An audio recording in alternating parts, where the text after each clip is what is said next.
Welcome to this new video series called Fast Track.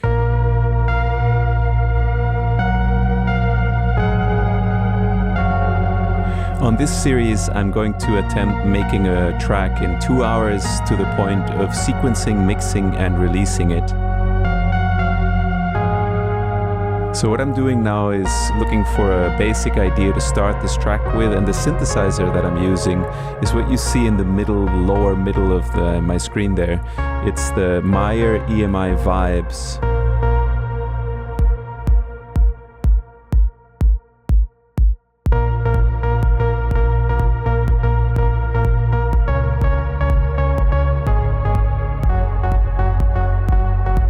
So I was sent this synthesizer some time ago to do content on it, and this is the first time I used it in a track, and I realized it has a massive low end. Let's have a listen.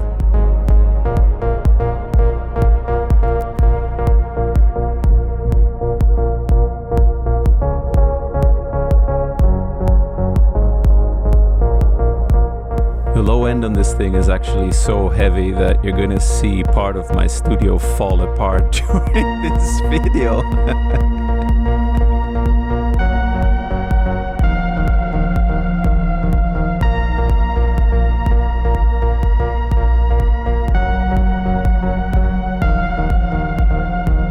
That's like the basic chord progression now that I decided to build this track on. As you can see, I'm interacting with my live set using the APC40 Mark II a lot. I love that it has dedicated functions for metronome level, tempo, well, a whole bunch of stuff.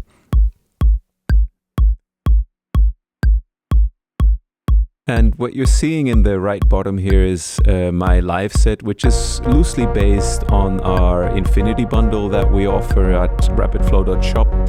And working in this way is what enables me to get results so fast. So everything you're hearing now is going through all kinds of mixing, live effects, and mastering, so that I can hear something that's very close to what the final product will be, the final track will be, once I'm done with this.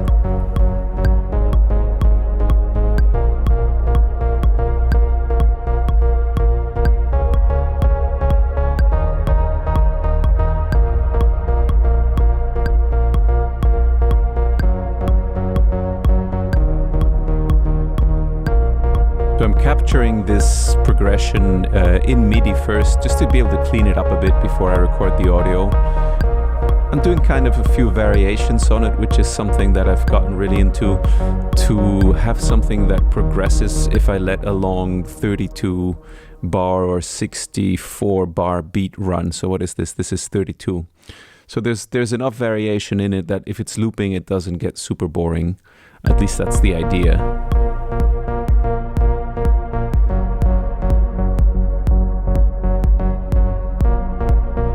So some of you may be wondering, why are you trying to do this so quickly? What's the point of trying to make music so fast?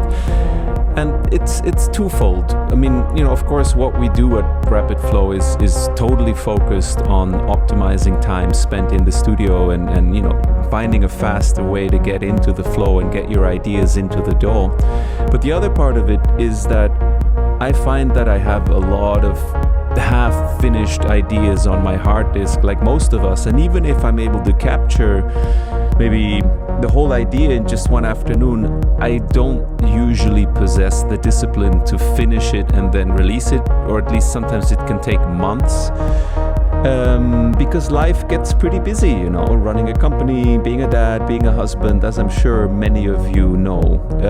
It's just not that easy. Let's have a listen to this synth here.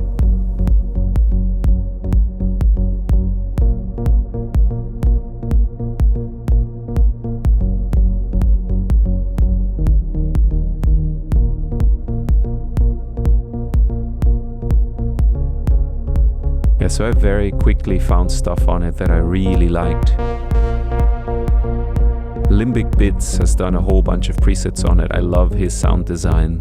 So yeah, it was very quick for me to find an inspiring sound on it. So yeah, coming back to why I want to do this so quickly, in essence, it's a hack to force myself to finish music fast and release it. And if you've seen my track in an hour or track sketch in an hour videos on the channel, I found that when I worked on those tracks for a longer time afterwards and then finished them and released them, when I went back to the YouTube videos, I often liked the vibe and the rawness of those sessions and the sound more than stuff that I perfected over a couple more sessions. So I said, okay, fine, let's just go all in on this and yeah, see where I can get to in 2 hours and release the track. Yeah, so I'm sure it's going to be a learning process, but what I'm hoping is that on the one side, I'm able to maybe break down some mental boundaries that I have, and maybe some of you also have, on how long music creation needs to take.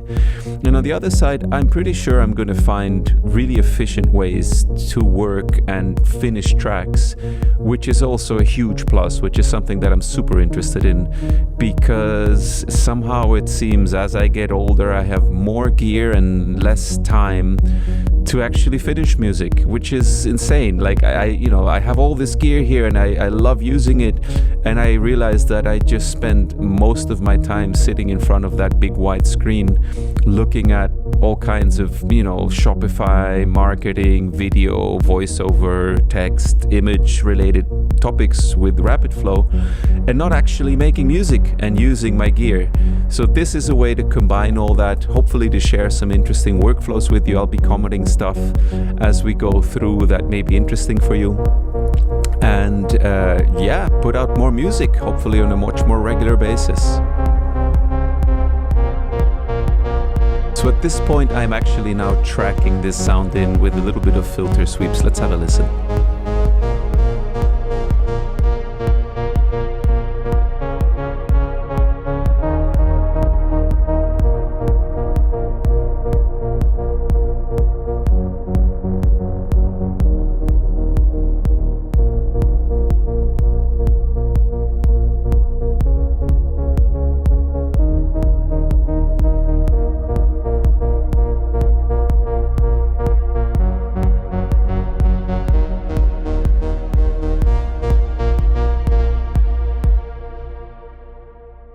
Okay, so there you can see my pretty long take. It looks like I may have done 2 times 32 beats. What is it I'm thinking? Bars? I think it's bars. I always get confused between beats and bars somehow. I know what they look like on the screen, but when I'm talking about them, I'm like, oh God, what is it? Yeah, so we have 64 bars, right? So as you can see, it starts off quite deep. And throughout the recording, I open up the filter. And this is one small tip I can give you, which is to record that way so you have lots of options with your sound afterwards. Checking now some beat loops, some top lines, hi-hat shakers over this to get a groove going.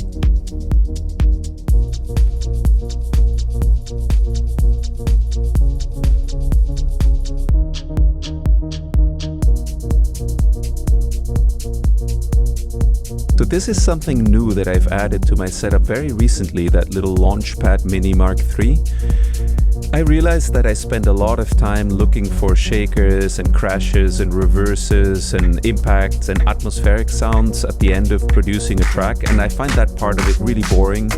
By then I've also heard the track too often, so I've made myself a library, and the Launchpad Mini is dedicated to that. I just have a bunch of sounds there, like 10, 20 of each, and I'll just use those for now. And yeah, roll with it.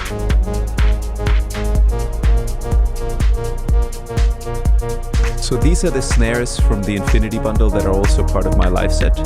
And as you can hear, I can just move the MIDI around and the snare's pre-mixed so that it always fits in the levels of this template. So I'm just looking for a nice snare now.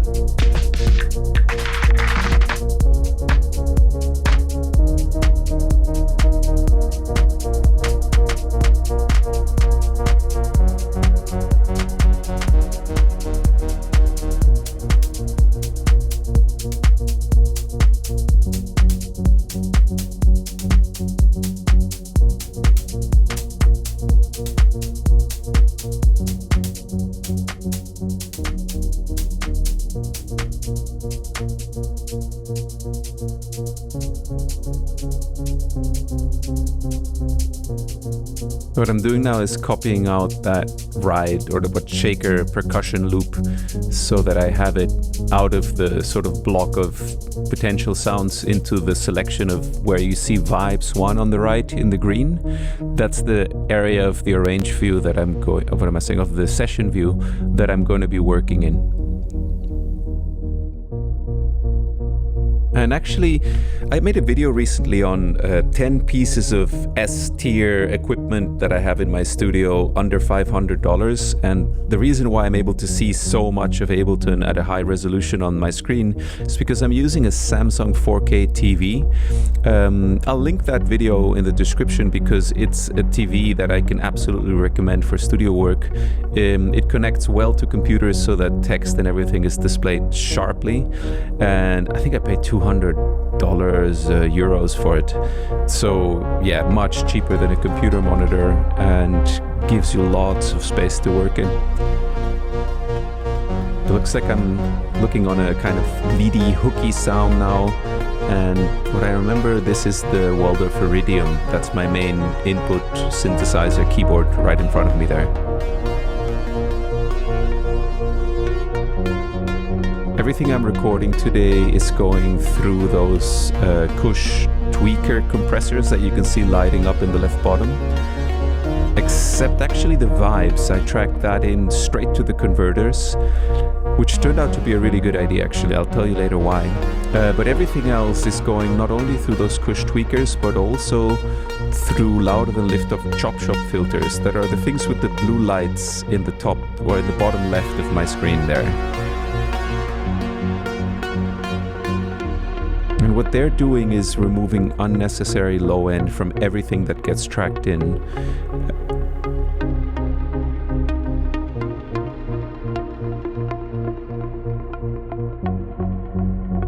There's a little hooky, leady kind of something.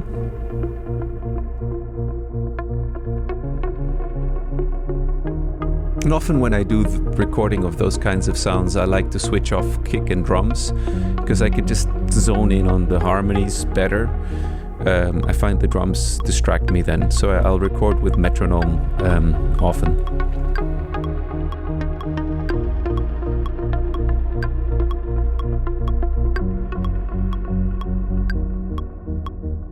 Again, I'm going to track this in MIDI. As you can see, I have all those orange channels are MIDI channels. They're all set up already. Just everything's there so I can just keep flowing, keep going, be fast. I don't have to add new MIDI channels and things like that. Because yeah, that just would be kind of a waste of time. So I'm selecting the correct port to record from to that channel, which is my MIDI keyboard. I'm going to call the Iridium for now. And making sure that the Waldorf Iridium is triggering on the correct output, and we're ready to go.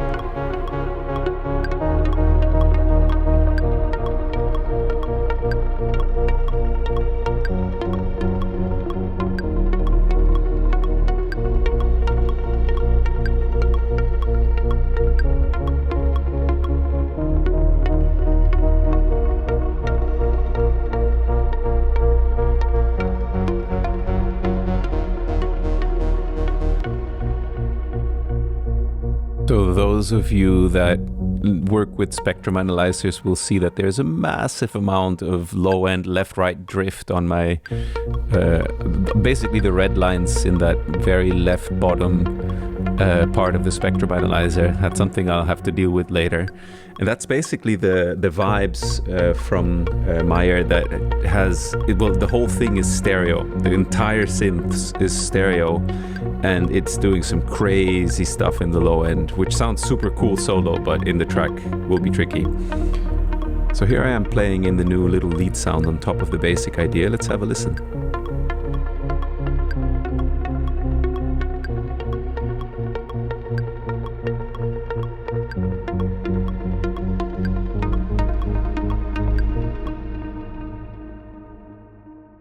Okay, there's the MIDI for that. Quantize.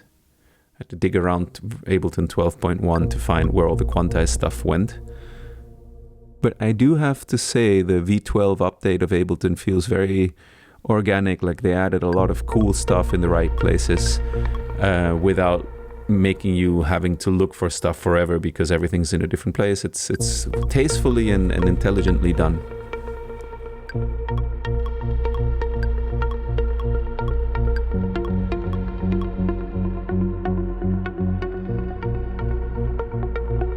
A little bit of MIDI cleanup here. I didn't play everything perfectly in time, even after quantize. Some things were a bit off, so you have to move stuff around a bit.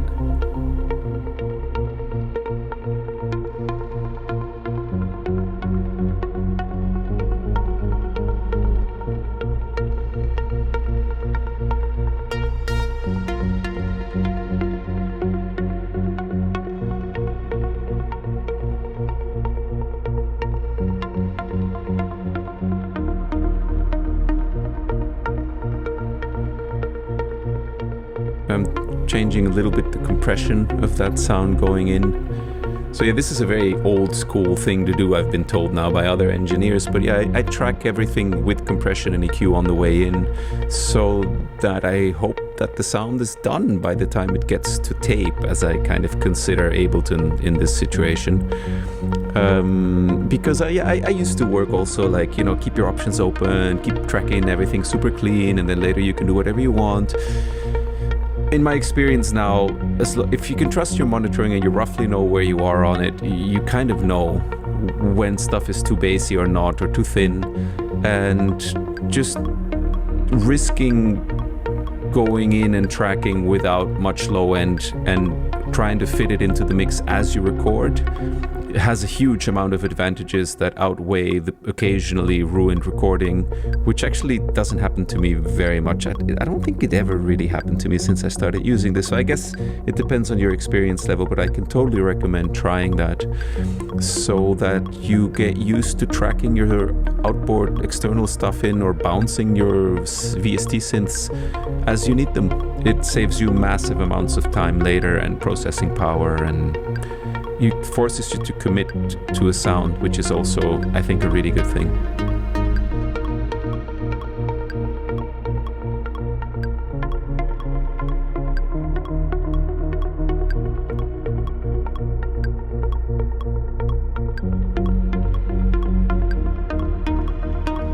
So that's a good sign. It looks like I'm happy about that hook, that little lead line. Always good to get lost in the music. That's I mean, all a matter of taste. But if you're in that moment as a musician and you're lost in the sounds that are coming out of your speakers, then I mean, I guess for most of us, that's the high, right? That's the buzz. That's the magic. That makes this such an incredible experience that I'm very lucky to share with you, and that, yeah, how do you say this, connects us as music producers, as musicians, as human beings. Yeah, what a beautiful process it is to be able to create music like this. I think it's an amazing time. We have access to these tools and we can do this in the comfort of our own home.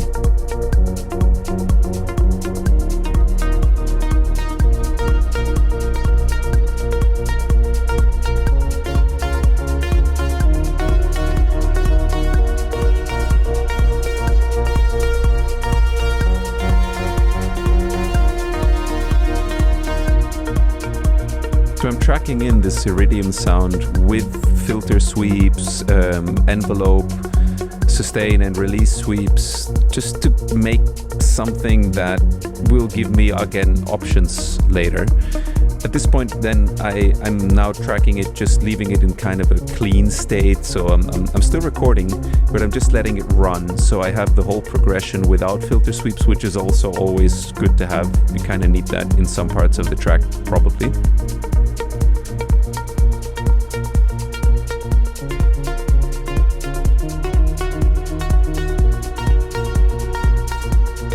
This is the next time around where, again, this time I'm adding more effects.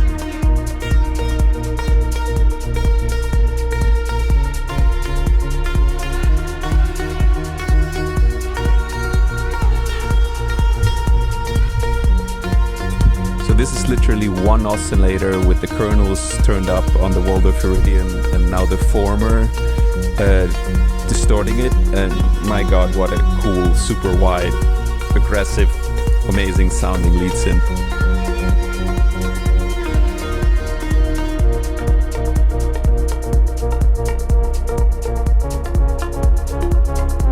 Big shout out to Waldorf for placing this amazing device in my studio and collaborating with me on various projects, and giving me access to such an amazing, inspiring instrument.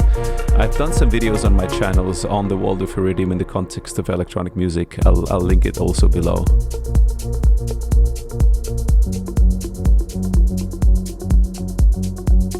It looks like I've put a bit of delay on that sound. I'm sure that was something I added as a send on my template. And I have the hindsight of knowing how this track turns out as I'm commenting this, because I'm doing this after the fact.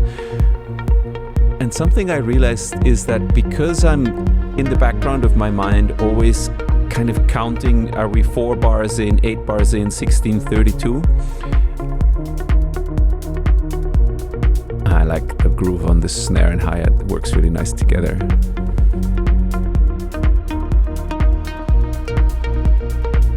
So what I was saying is, I realized that my filter sweeps kind of maximize on 16 or 32, and then I'll shut down and go to a compact state again. And because I'm able to kind of do that intuitively now, when I was sequencing this track, very often things would open and close just where I was bringing in hi-hats or taking out kick drums without me having to sequence that manually, because that part of thinking about the sequence was done in the recording of the audio tracks. It wasn't conscious, it wasn't something I was planning, but I realized the little tip I can give you is to do and record your filter sweeps in patterns of 8, 16, 32, 64 bars, so that once you play that long audio file, it will probably line up with a drop or a break or something.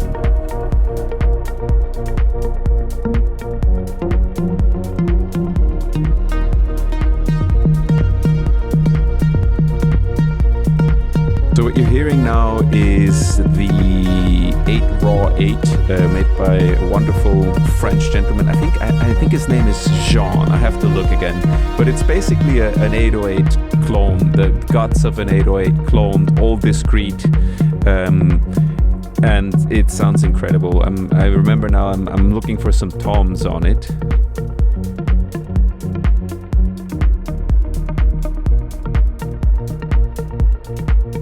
Am I remembering his name correctly as I'm saying? No, I'm full of it. His name is Florian. And seeing the email now where he shipped this to me, I have serial number 222, and I can fully recommend this device. It sounds absolutely incredible if you're into 808 type toms, kick drums, shakers.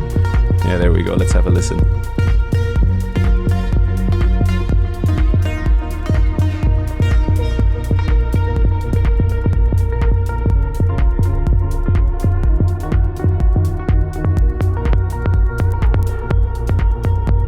So if you heard the highs came into the tom again, one thing I have across the 17 channels that I'm able to control with my 2 controllers in front of me is that all of them have a high cut assigned onto a dedicated rotary encoder, which means that if I need more highs or less highs, I always know for every sound I'm hearing which knob I can use to do that. And that's actually a really good hack, because it helps tremendously for doing the sequence, but also to put things more forward and backward in your mix, or to build up tension. I use it as a mix tool, and I've realized, like a high cut filter is just such a useful tool to have dedicated for every channel that you're controlling. Again, I'm low cutting that tom now. It's being compressed on the way in, as you can see, on the Kush tweakers. And the MIDI to it is being sent from the Arturia Beatstep Pro. It's on the right of my desk. I just recorded a very basic little pattern there. You can see it, those pink lights.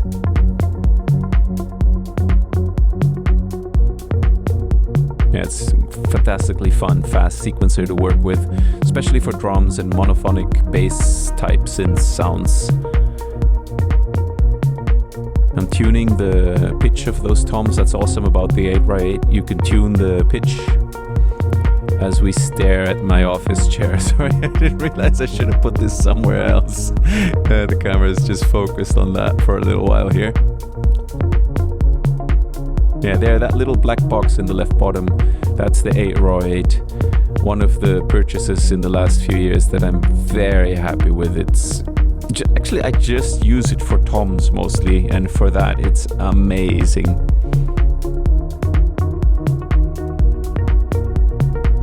I'm hearing that my hi-hats are also in, which I make with Microtonic. And I always just change the pattern up a bit, but the basic sound of those hi-hats is based off of Microtonic. I sometimes change them a bit, but not much. It's just basically closed 16th, open and up hi-hats, which are slightly different in pitch and length. But the cool thing about the Microtonic is that I can lengthen the decay, which I have a dedicated controller rotary for.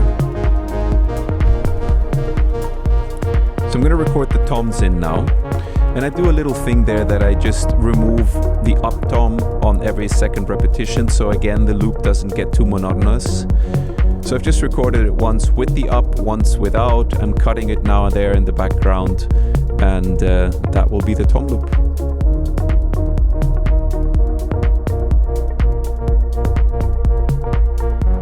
You hear how on the second repetition the up tom is not there? I just mute that or remove that on the sequencer while it's recording. Just do it quickly that way.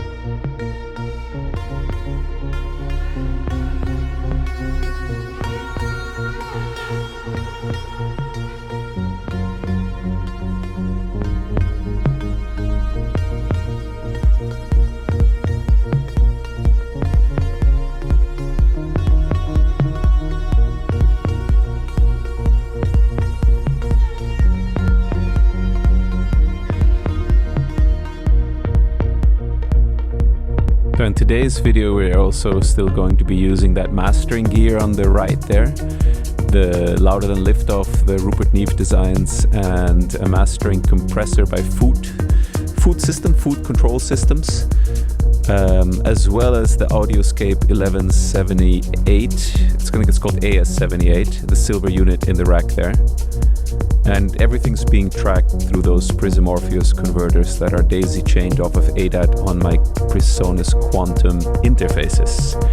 The whole studio is running through that APB mixer, which has actually 40 line inputs, which is why I'm able to just mute channels and record stuff fluidly like this.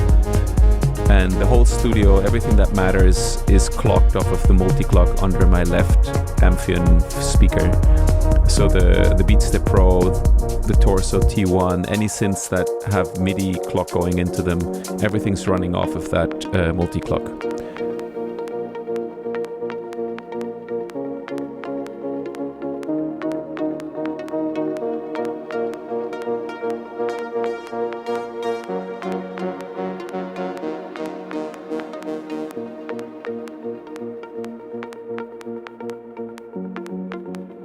I seem to remember, I think at this point I'm looking for a bass sound.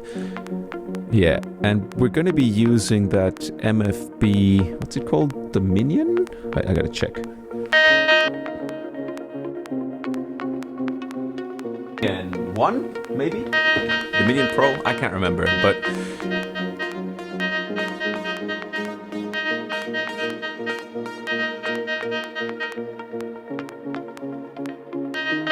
what you were listening to is just a test pattern being sent from the Beatstep Pro to the synth to just know that it's triggering.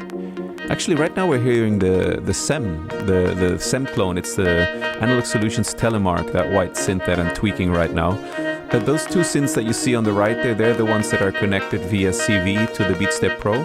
These are kind of like my low-end foundational instruments. It's instruments that I always turn back to. I love using them.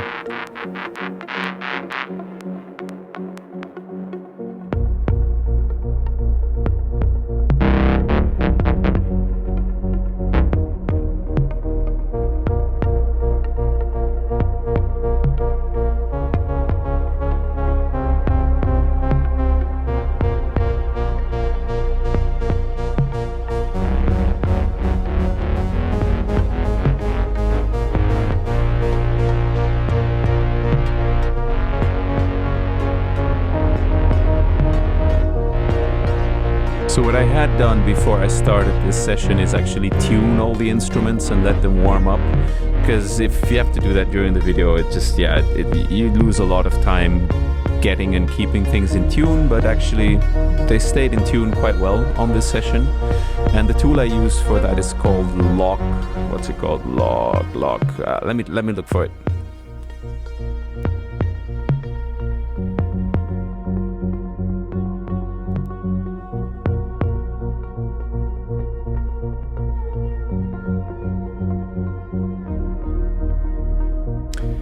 It's called Lockon by Submission Audio. It's actually a freeware. It's very generous of them. And it's the best tuner I've found for tuning very low synthetic sounds. Everything else, also the Ableton tuner, as soon as you go below sort of, I don't know, what is it, C1, C0, they just don't tune properly anymore. But this does. So yes, Submission Audio, Lockon. I'll link it in the description. God, I gotta keep track of all these links. Huge thank you to them for making such a great tuner. Oh, and what you saw there, you see that little vase I'm holding in my hands? That has vibrated off of my Amphion 115s and luckily didn't break anything. And at that point I started looking at my speakers and I realized they were having a massive amount of excursion because the low end that I recorded from that Vibe synthesizer was just causing havoc down in the low end. And yeah, that's the first time that's ever happened, which is, I guess, a testament to how incredible the low end is on that Meyer EMI synth. But yeah, I'm just very happy nothing broke. Yeah, so I low cut that sound a bit because it was not going to work in the mix and it was going to maybe damage my speakers in the long run. So I knew I needed to clean that up a bit. Yeah.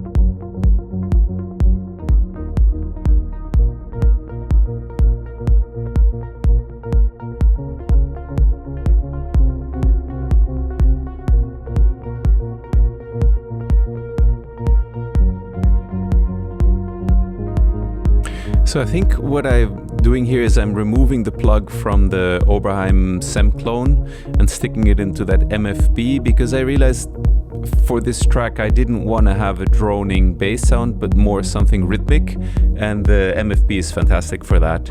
So switching the inputs on the mixer, and there we go.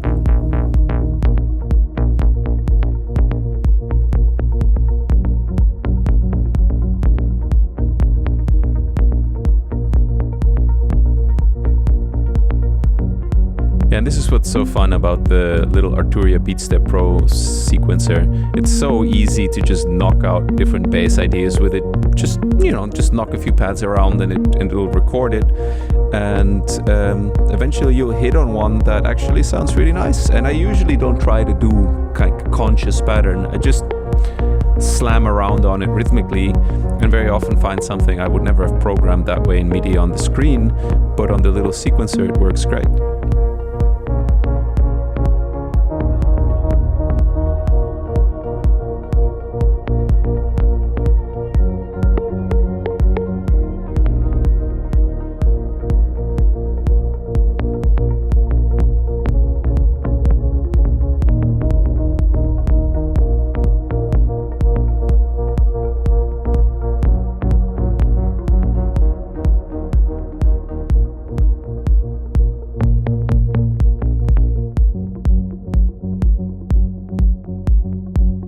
trying out various different patterns here.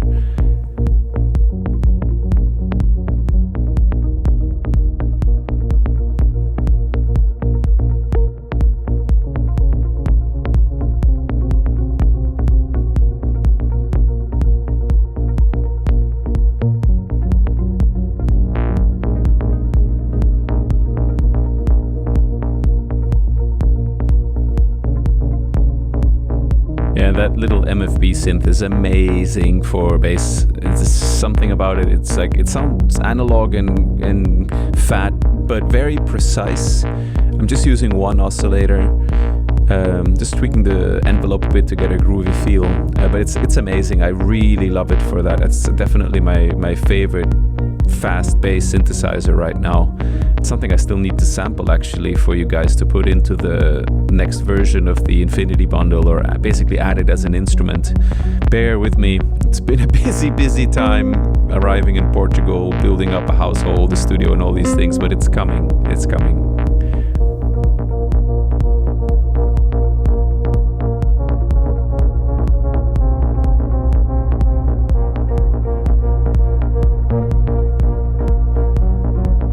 As you can hear, sometimes the notes are triggering an octave higher, which is a bug. I don't know what's happening there, but I liked it, so I left it in the recording that actually made it into the track.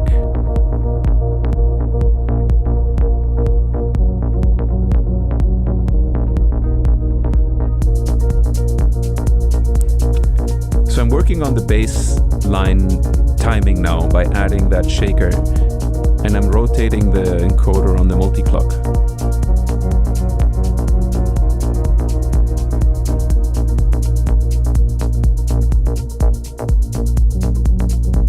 There you could hear the low cut from the chop shop.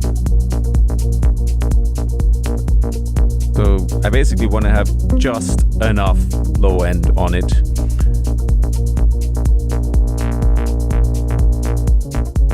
Still not happy with the envelope.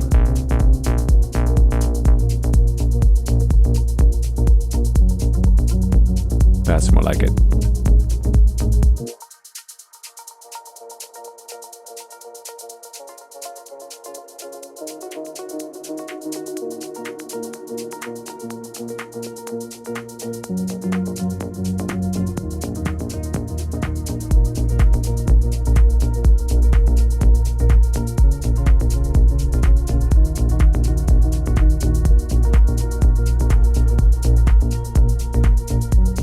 That was a good choice on this syncopated bass. This was just what the track was missing.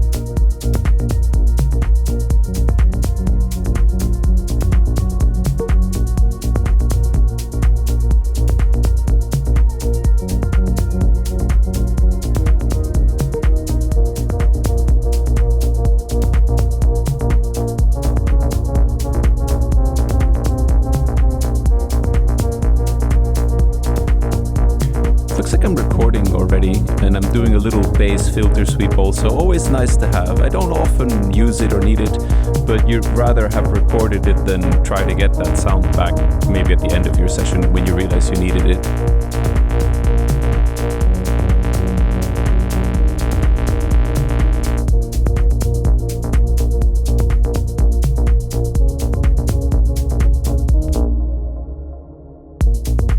Okay, yeah, I was recording.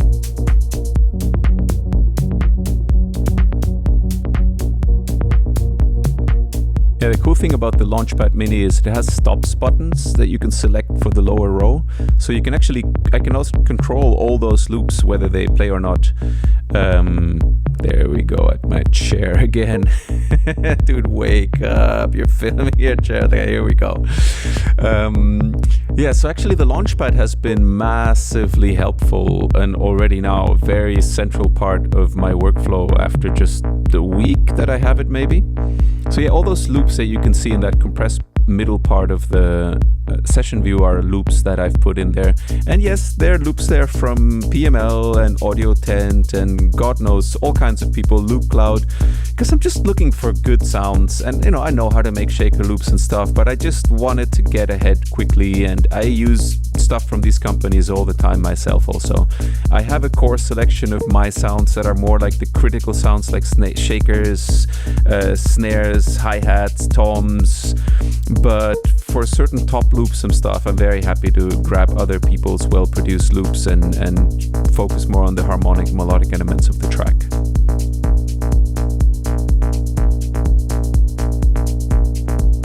I'm grabbing Shaperbox 3 to drop on the bass to do a frequency-dependent sidechain on it, because I know that there's bass notes playing on the kick, and leaving them in full frequency spectrum is usually not a good idea.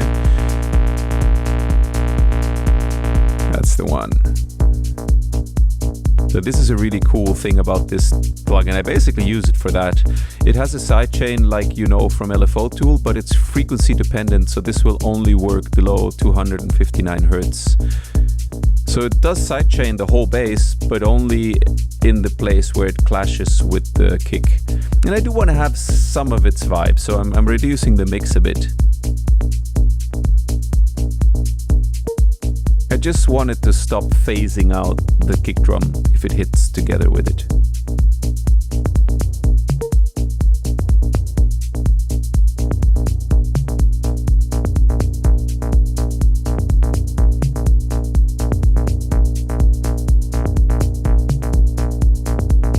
So as I'm seeing this on the screen, somehow it seems like the audio and what I'm hearing on my headphones is massively delayed. Wasn't like that at the beginning of the video. I hope it's not the case later on. But yeah, anyway, you get the point. There's kicks happening on every beat and sounds going against it. So I'll see if something went wrong. I can try to fix the timing a bit. But I hope that the interesting part of this video is seeing some of the concept I've developed over the last 20 plus years of making music to stay in the flow and capture ideas quickly without losing time on sound selection, on mixing decisions, to just record things in as you need them, to keep flowing with different ideas and sounds, making sure all the technical parts of the studio are running, so that I don't have to look for MIDI channels and stuff. A lot of stuff in the studio is labeled that way, just that I don't have to think about stuff too much. There's dedicated MIDI channels for a lot of the synths, there's dedicated sends to delays and reverbs. I do a lot of the mixing in the clip mixer. What you just saw, I lowered the whole clip. And my faders are always at +6, except for the new top line section on the Launchpad Mini, because that way if I bring up all my faders on the controller, the mix is how I've designed it. A little trick that I saw, what's his name again? Not Paul van Dyk, Mike van Dyk, Paul van Dyk? The guy from Berlin Calling, Jesus, what's his name again?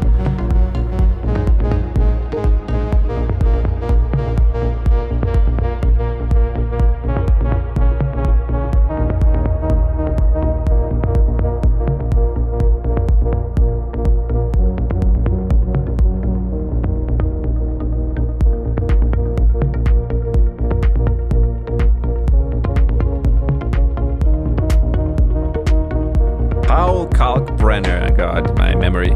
Anyway, I saw him talking about that and doing that, where he does live sets by playing on an analog mixer, and the levels are set when the faders are all the way at the top, so that when he blasts his faders to the top, the mix is correct. I was like, that's so brilliant, thank you, I'm going to do that with controllers, and that's how my workflow is designed, and the templates we sell also, they're all the same. You can see all the faders that I'm controlling with the control surfaces are at +6. So yeah, top of the fader the mix is correct. And that hi-hat 16 in yellow is coming from the Microtonic, as is that open hi-hat, and I'm mixing it using that utility at the end. I use a lot of utilities also to mix stuff that is an instrument and not an audio.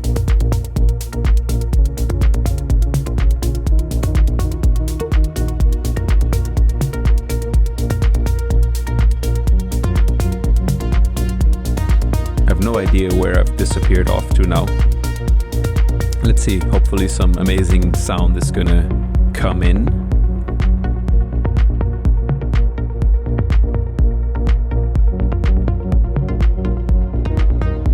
really like that little simple tom pattern that I've made. Something about it. As you can see, the snare is slightly late on the grid.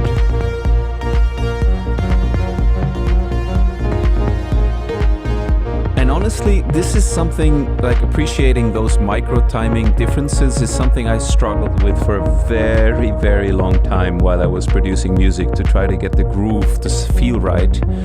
Everything hard quantized to my ears seldom feels right.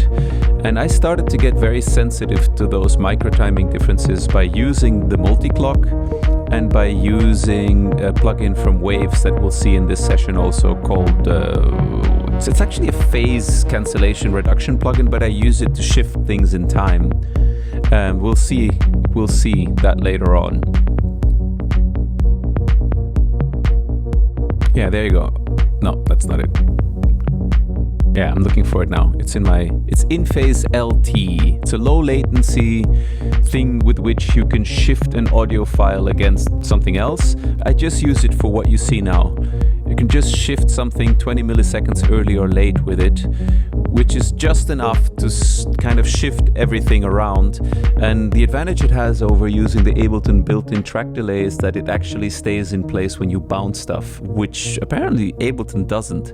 If you have track delay and you bounce your whole final session, it will ignore those apparently. So, and it's nice, I often assign that timing rotary to a knob and do it by ear by just rotating a knob, which is, yeah, super nice also. On this session I'm a bit in a hurry, so I didn't bother doing that. I was just using the mouse, but it's a nice way to do it, to just listen and do it by feel rather than by looking at numbers on the screen.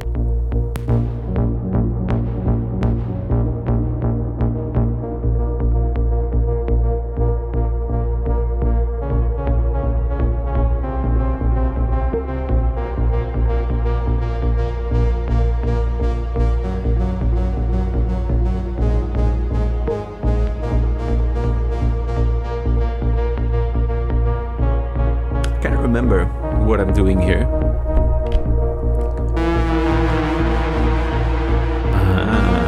That sounds like the MOOG Muse. Excuse me, the MOOG Muse.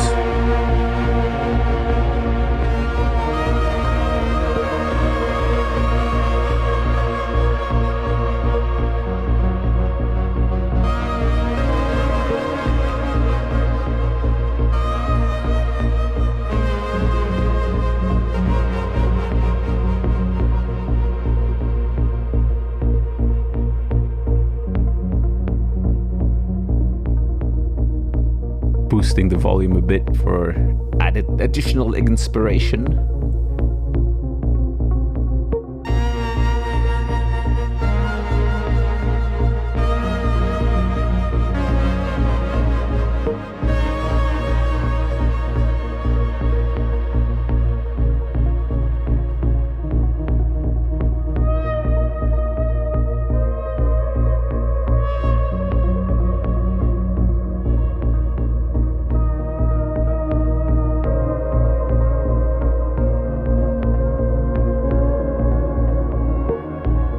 One thing that I realized by being under these time constraints is often I will mess around looking for different variations of melodies and pads and stuff, but in this case I was just going for the first thing that I heard in my head that I was able to play. Because I can't play everything that's in my head, but I get pretty close. And this was the first kind of paddy chord thing. So as you see, I'm messing around a bit now. I'm kind of trying different stuff. But I realized actually, hey, that thing I was playing at the beginning was pretty cool. Why don't I just go with that? And already now I can tell that's a big advantage of working this way, because very often these very initial ideas are, in my experience, what it's all about.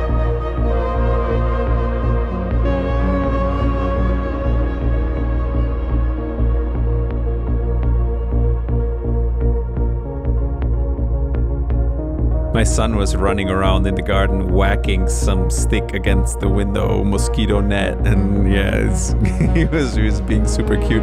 He's gonna make a cameo at the end of this video actually when this track is done. And yeah, if you're wondering, I feel... Okay, so just to share a little bit what I'm doing here, I'm triggering the Muse now via MIDI from the MIDI keyboard right between the speakers, so I can really hear what I'm doing. Again, there's a MIDI track set up that's routed to the Muse. It's labeled Muse, so if I need to record something with the Muse, I know exactly where I need to record the MIDI into. It's something I can totally recommend. If your display is big enough, it's a very simple thing to just have right in front of you.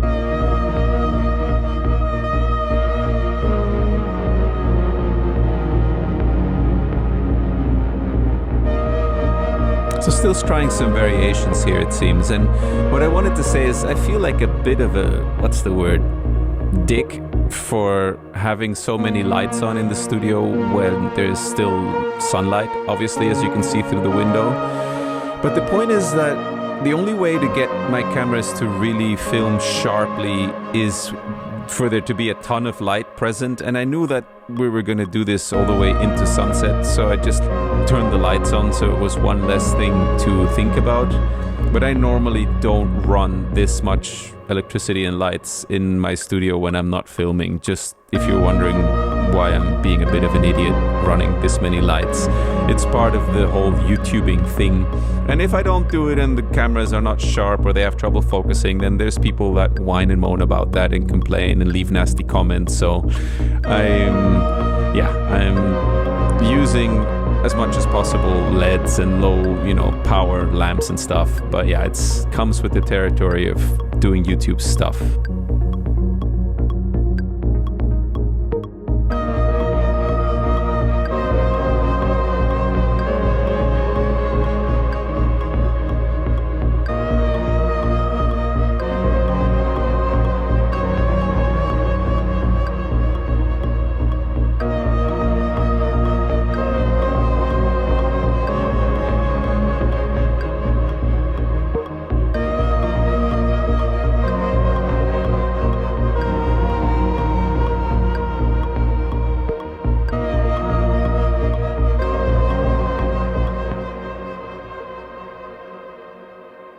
So there's the MIDI for that Muse chordy paddy thing.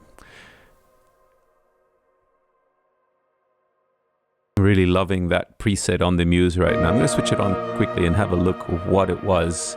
I'm among my friends, one of my friends who I discuss music production with, I call it my whiner pad.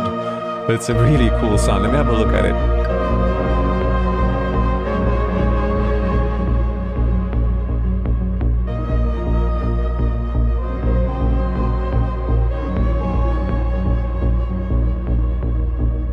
While the Muse is booting up, I realized there was like some weird sound coming through, as you can hear, kind of out of tune from somewhere, like it's not the whiner pad. Like, I'm digging for it now around the mixer, only to find out at some point I will realize that it is the digitone on track 48. That's like blasting level. That's that giveaway. Yeah, it was triggering somehow weirdly, and I have some issue that somewhere some synth in my studio is sending pitch bend information, which detunes things sometimes. But I know it, so I know if something sounds off, I just have to tweak some pitch bend somewhere to get things straightened up again. Yeah, that's one little bug I haven't fixed yet. There's always some bugs going on in a studio, right? So let me see what the Muse booted into, what preset that is and who made it.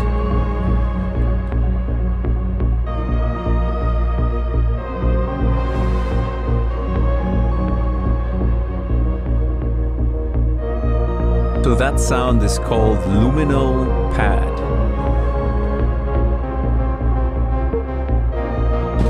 And of course, it's by Limbic Bits, who seems to be very heavily represented in this track because the core chord is his sound design, as is this pad.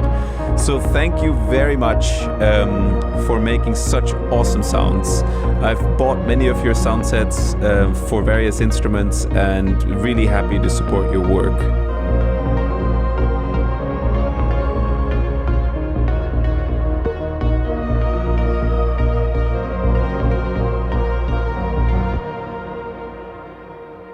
So it's a sound set for the Muse called, I think, Luna,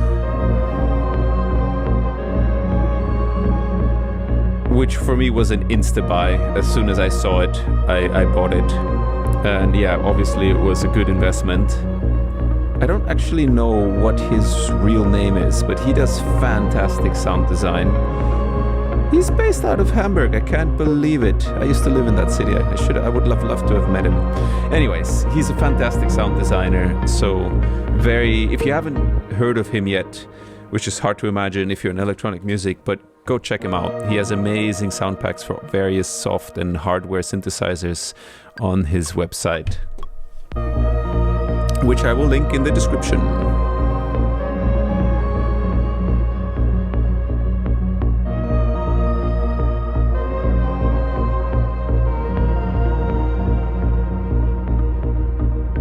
And the URL for it is limbicbits.com. There you see my pitch bend wreaking havoc somewhere, but it is what it is.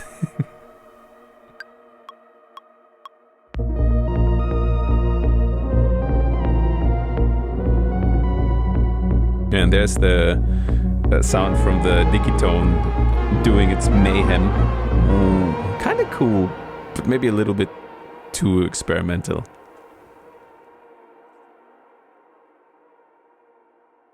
Yeah, so if you're on the fence about the Muse, I did a video comparing the Muse to the Moog Matriarch. I can say I'm very, very happy to have it. It's a very inspiring, kind of different sounding synth, very fresh, amazing to use, feels like a just wonderful instrument. Let's have a listen. Here I'm going like, who's playing the siren? I'm checking if it's the second layer. At this point I still haven't sussed out that it's coming from the Digitone, which is open on my template.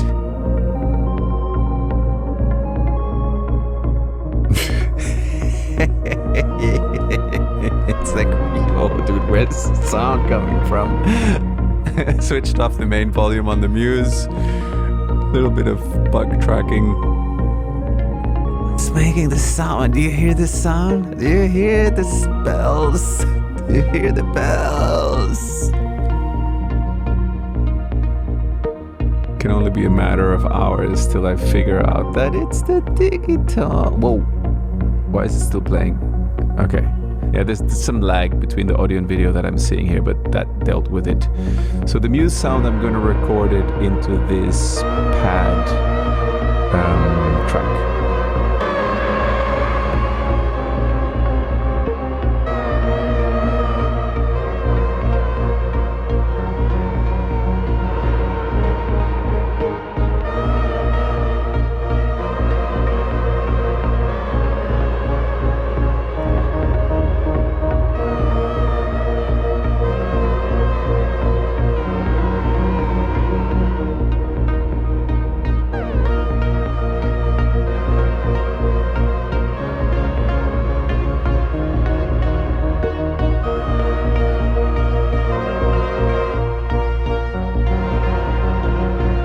I seem to be trying to balance the levels a bit better. Maybe I'm doing some EQing on the mixer, I'm not sure.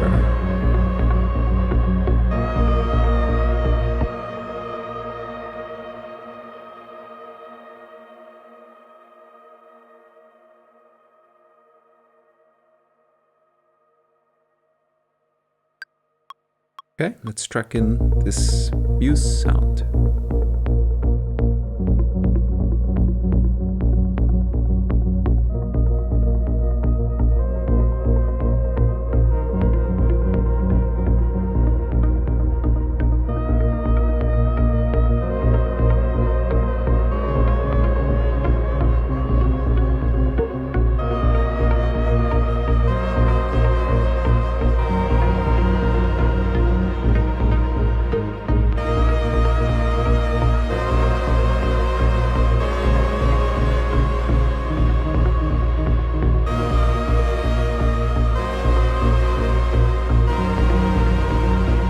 Doing some filter sweeps again, somehow subconsciously keeping track that this is an 8-bar loop so far, I think.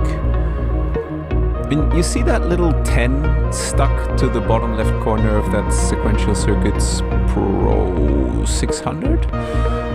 That's telling me what MIDI output it's connected to, so that if I want to use it with MIDI, I can just look on the synth and immediately know where I need to send MIDI to. Which, these little hacks like that, I know it's not a big deal, but just little systems like that, if you find you're losing time and inspiration and flow doing bug fixing or like figuring out why something's not working in your studio, try to find a way around it, even if it means sticking a little sticker on your synth or labeling a cable that you move around or whatever, because that's the stuff that you don't really want to deal with when you're making music, ideally. And as you see, the pad sound is already tracked into the pad channel, which already has a lot of EQing and processing on it for typical kind of ways you would mix in a pad to this kind of a track. Which I can highly recommend to work this way, not just because I have a company that makes these kinds of templates. You can make your own. It's very easy, it takes you time, but it's very easy. Once you have a great mix, templatize that thing and work into it in the future, because you'll save yourself a massive amount of work every track you do. And if you're not entirely sure about the sound engineering principles, or you're not yet getting really clear sound, we have templates starting at $39, where we've done a lot of this work for you. This is a nice little trick that I want to show you on the bass line, using Saturn 2 with the Magic Mastering preset, which a friend of mine, Earthling Celli Firmi, showed me, which is a great tool to bring bass lines more to the front by adding saturation only to the mids and highs, which works way better than EQing.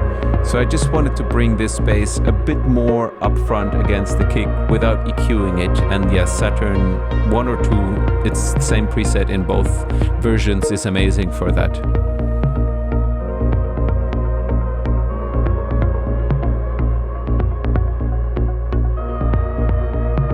So I actually recently got an Eventide DSP 4000, which is inserted here, and it's being sent signal via SPDIF, and it's being used as a stereo delay.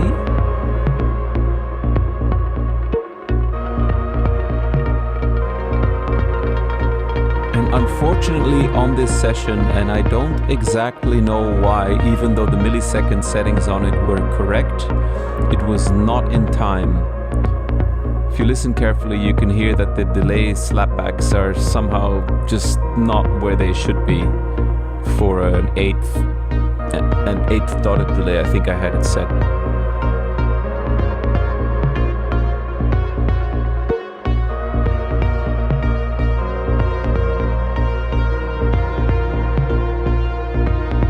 So I'm checking the timing of the clip to see if that's where the problem is. Getting a little bit sidetracked here, and it's always a bit risky to start getting into these kinds of details.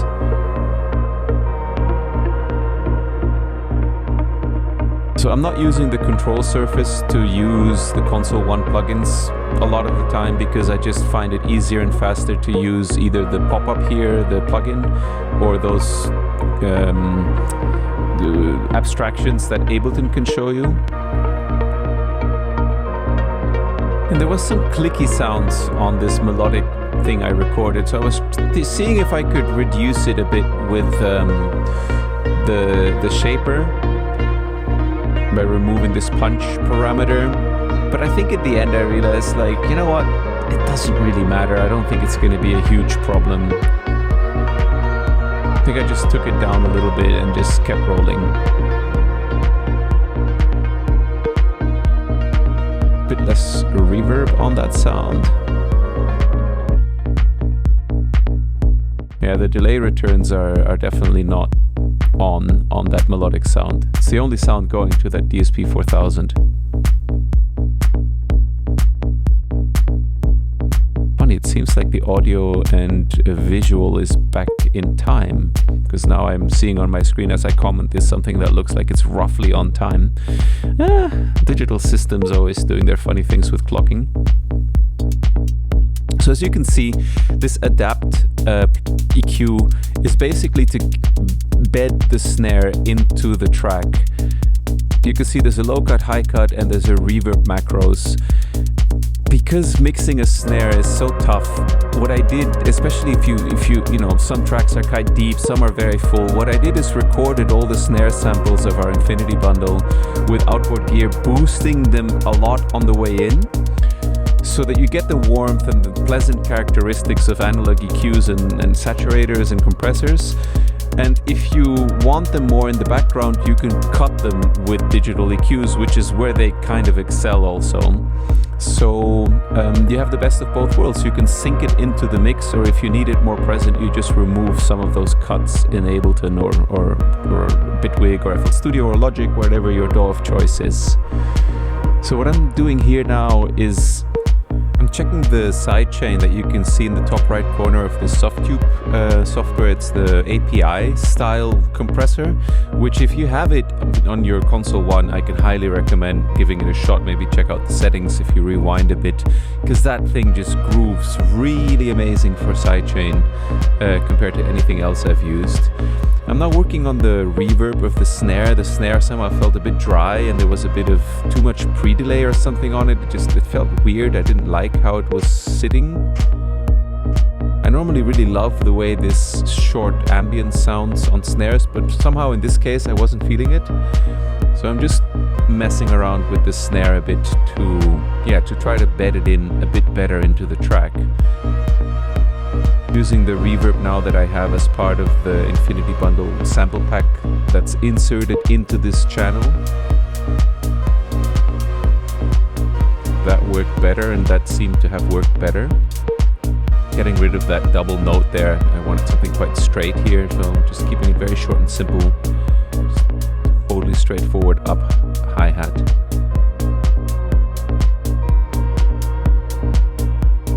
That snare a bit more.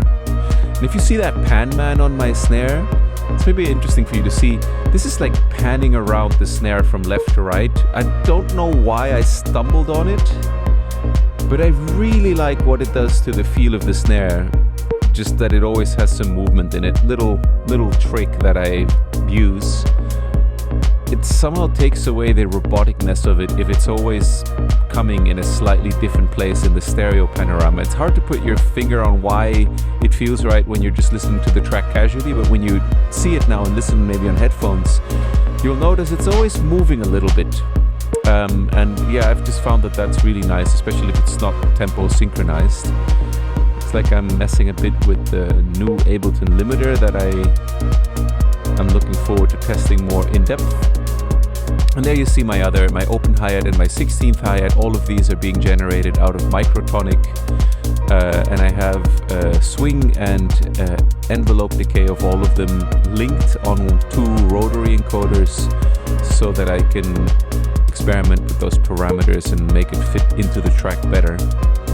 But in this case, I felt everything was pretty on point.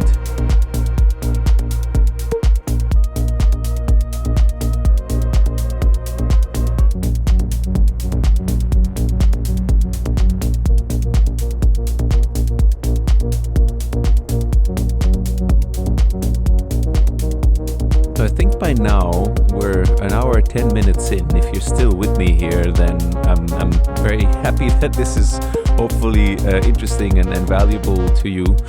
And thank you for hanging in there with me, because I know it's a long time to spend on a video, but I am trying to also throw in as many little bits of interesting production knowledge that I can, which I always will do for these videos. It's actually a really nice way to, I don't want to say teach, but just share knowledge, because a lot of the things that I do are stuff that I've picked up over the years from friends or some courses or audio engineering school or, you know, master classes, you name it. And seeing someone's process while they really explain it rather than just following it on the screen, I think it can really tie things together in such a way that you can apply it to your own production much better. So you see there, you can see that that's mapped to a certain encoder, that envelope decay. Now you can see hear what it does.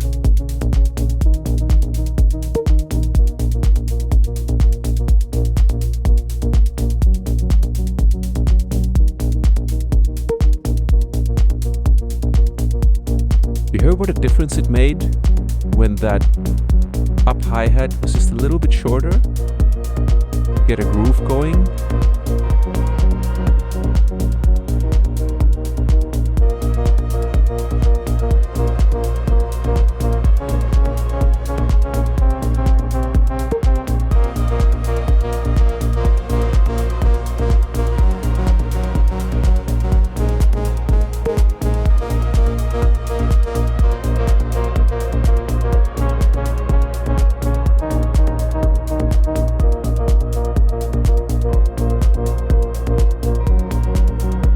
Everything in right now. Tom, well, not everything, but most of the percussive and drum elements, etc., are in.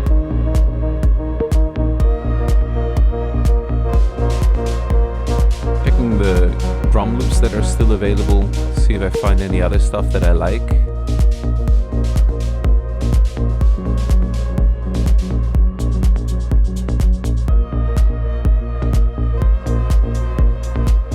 See a lot of AudioTent sounds here. I really love what they do. Everything they do is really great. Their loops, presets, everything. They're doing really cool work, those guys.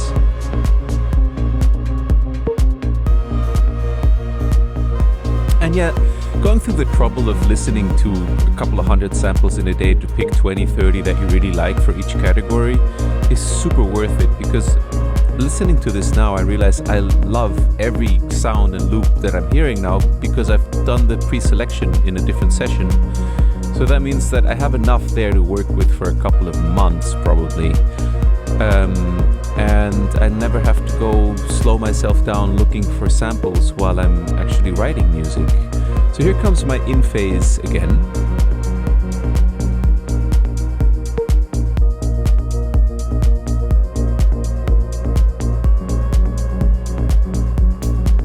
That loop felt a bit early. It's only like 5 milliseconds slower now, but I can hear the difference, I tell you.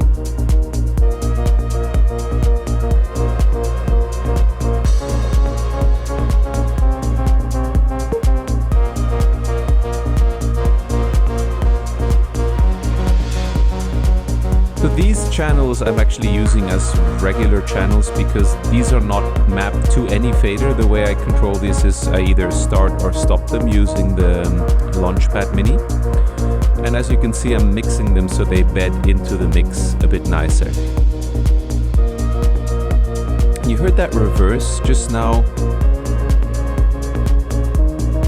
Normally I would use that as a one-shot, but in this case I'd set it as a loop and I didn't really realize while I was producing that right there, then with an impact.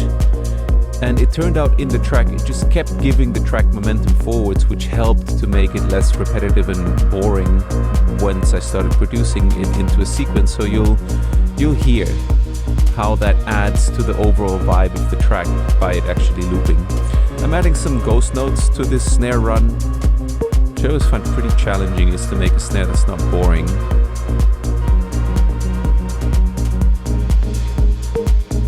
That little reverse again, it just keeps pushing it forward a bit.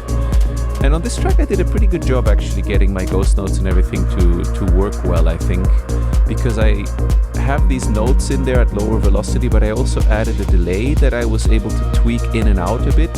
And that just made it feel like it was alive enough to not feel like a very boring, straight, repetitive snare run.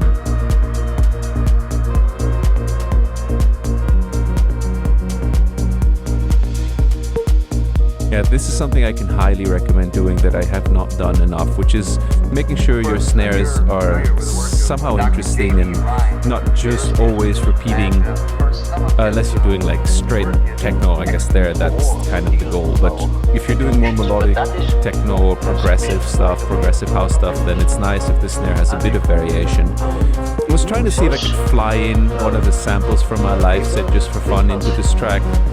Just, quickly grab something that I already had loaded in one of the tracks that I've been playing live recently, but I decided against it. I realized this track's vibe was very different and it didn't really need it. There you saw how quickly I was able to stop all those running loops on the Launchpad Mini. Yeah, a lot of really nice loops there. I used to actually work for Novation. I used to represent them in Germany. And funnily enough, the Launchpad is the only innovation gear I have in my studio right now, and I bought that straight up. I guess at the time where I was looking for them, my workflow was very different, and I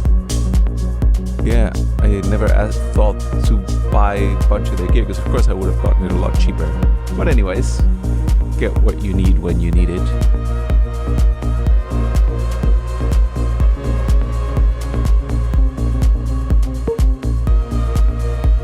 Love that ride, it's really nice. I don't think I ended up using it in this track, but sometimes it can be really nice.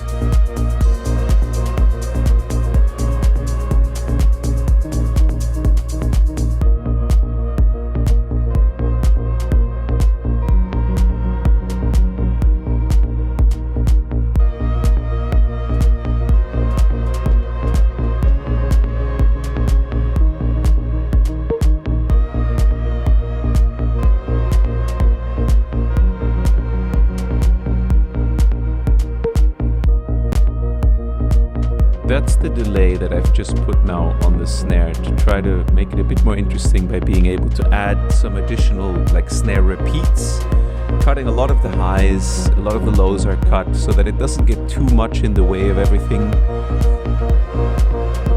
making it a bit wobbly also so it's not too robotic.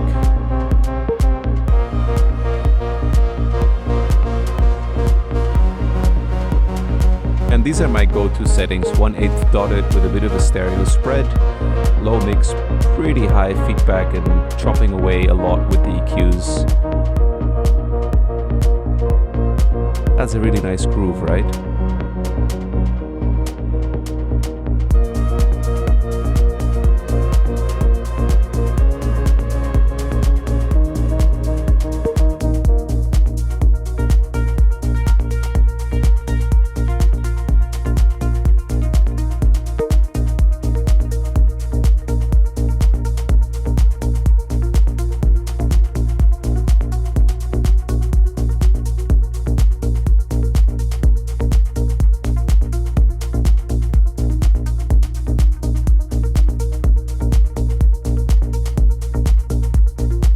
Now you hear if that delay is happening on the snare all the time, it's a bit annoying.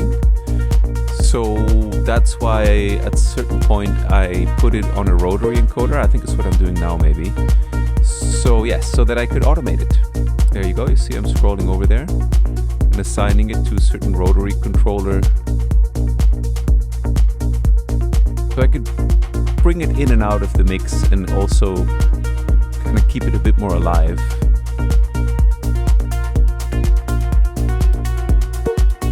All those drums, considering how quickly I'm doing this, seem to be pretty in the pocket. And more, I mean, as I'm watching this now, I'm realizing that actually the faster I work and the less I second guess myself, the less I try a second or third or fourth setting, the more I'm enjoying the results actually. I mean, everything's pretty on point. What I'm trying to say is, I don't know if I would have done this better if I'd spent 3 times as long on it or 10 times as long. Just changed the routing of all those percussive tracks to go to a super channel that I have on my template called Super Channel Low, which does not have all the effects activated that are present on the normal super channel. This will mean something to you if you're a user of my templates. So that if I send kick drums or snares, or in this case percussions there, and I'm tweaking the live performance effects, I don't get tons of effects on them. I've also grouped all the percussions now into one group that you can see there. And I'm going to assign that to a fader so that I have a percussions fader anyway. You can see it's channel 13 on my template. I'm going to assign the same controller to that secondary new percussion bus so that I have some control over the level of those samples coming in and out of my final track beyond just starting or stopping the loops. Now you can really hear how that delay, that external real world delay, is out of time. Shame, because it's actually a really nice sounding delay, but I just got this unit. I'm still not super, it's not quite embedded yet into my workflow.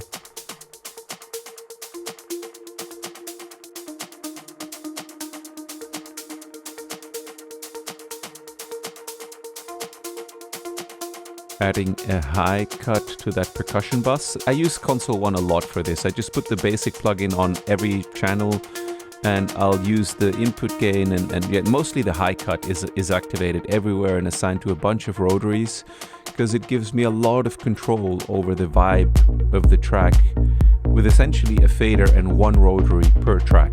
You'd be surprised about the amount of impact that can have on the feeling of your sequence, and it's simple enough that you can manage it live, which is kind of the whole point here, right? In this case, live being kind of a live production type situation almost.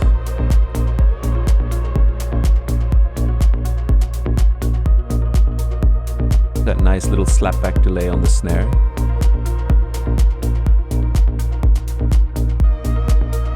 One of the sounds there was being cut too much in the highs from the previous settings, so I removed it. I think it's the pad. Yeah, the pad wasn't cutting through enough to my taste.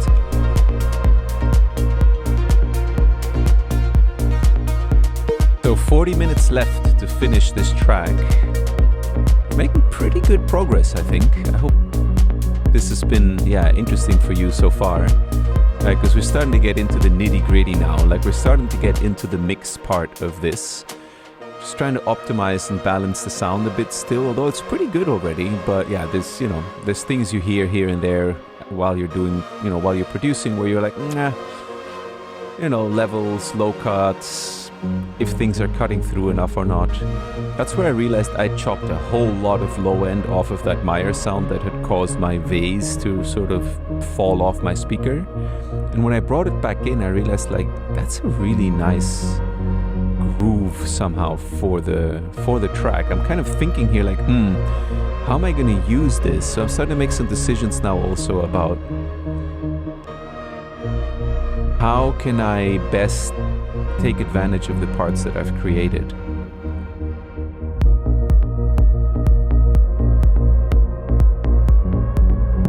And I think running these experiments here now is where the penny dropped, and where I realized the track would benefit from having that as a low-end section without the melodic change.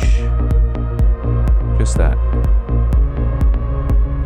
bit there, without the going up and down. See?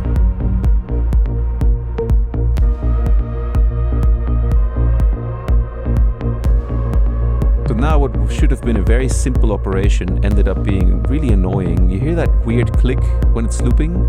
Normally Ableton takes care of that by doing automatic fades at the beginning and ends of regions. I'd switched that preference off in the preferences because I was doing some latency testing.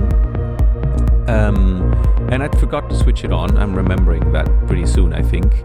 The sad thing was that when I switched it back on, the problem stayed. So I guess it has something to do with the way the file was recorded.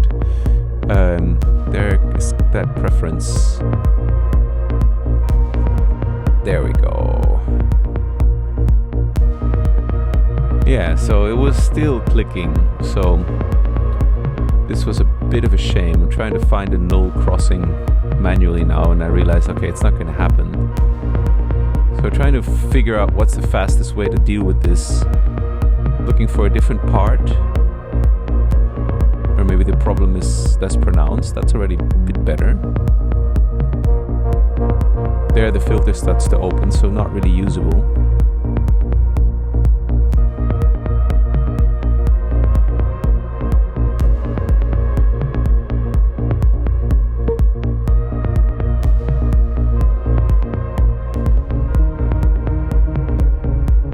This is the kind of stuff that when it happens can somehow totally derail you and just take you out of the flow, because right now I'm no longer thinking about a piece of music, I'm thinking about clicks. So when this kind of stuff happens, the goal is to figure out how to deal with it as quickly as possible without looking for a YouTube video and learning how to do some technique and buying a new plugin or installing a demo and updating your OS so that you can get rid of the click. So I'm like, okay, how am I going to deal with this efficiently? Because I realize I'm kind of on the clock here, right? I don't want to spend, time on this. So what I'm doing is I'm going to consolidate that loop that I like into a piece of audio that I've just done now. So that is now just a short piece of audio with just the bit that I want. It's still clicking.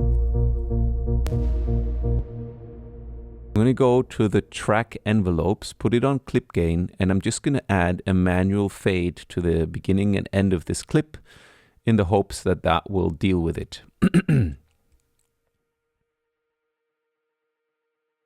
This is the first time, I think, or one of the few times that I actually stopped the playhead while we're doing this, which I try to avoid when I'm composing because I find these kind of silences can take me out of the flow a bit.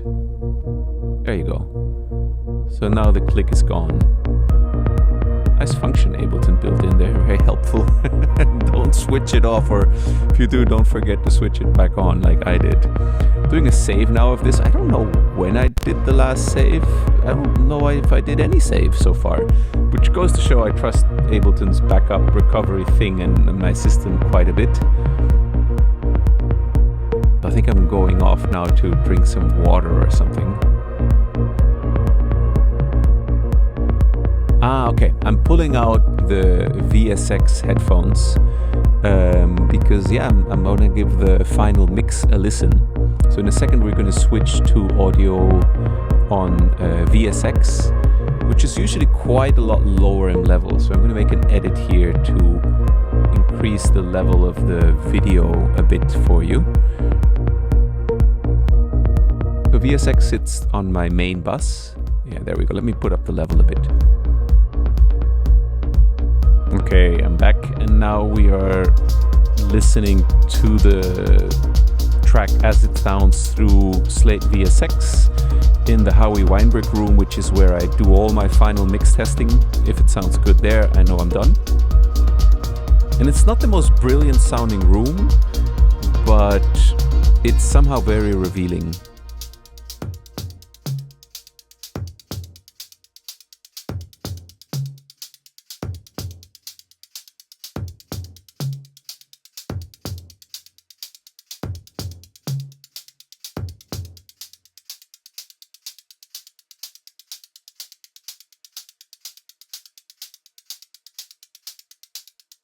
Ah, there was something that was had the open eye had too much delay on it to my taste, so I just wanted to take that down a bit, clean up the high frequencies a bit.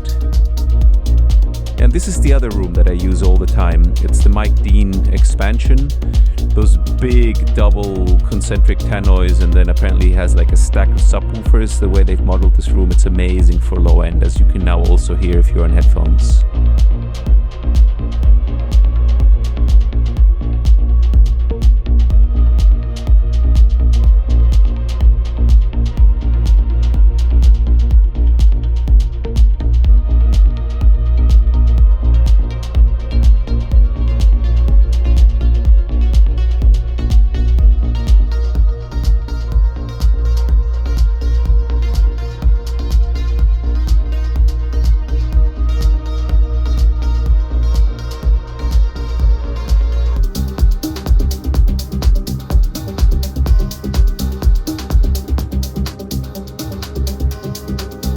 What I'm doing now is using Adapter AB to reference a master track of mine. This was done by a pro mastering engineer, so I know this track sounds really good for my style of production.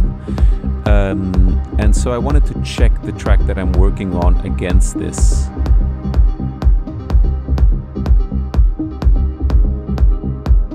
I love the sound of this track. He did a really great job. This is Daniel Zuderberg from Earthbound Mastering, who also created our mid-side mastering chain. He's my go-to mastering engineer. He masters everything I do now these days.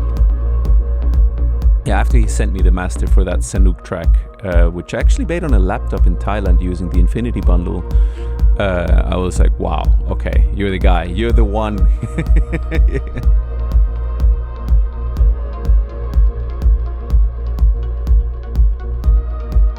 There's that clip that I manually added some clip gain to avoid popping at the sort of looping points.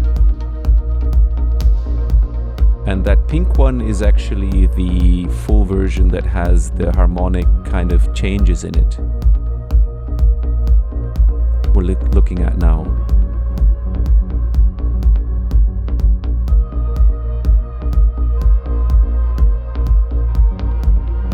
adding a few of those clip gains, it seems, onto this one also, because it also clicks when it loops around, it seems like. This, I have to say, the way Ableton's automation works, it kind of sucks compared to other DAWs that I've used, where somehow adding automation is not so fidgety. I don't know if it's like a magnetic snapping thing or what it is, but I just putting automation into Ableton feels very difficult from a process of clicking stuff compared to many other DAWs I've used.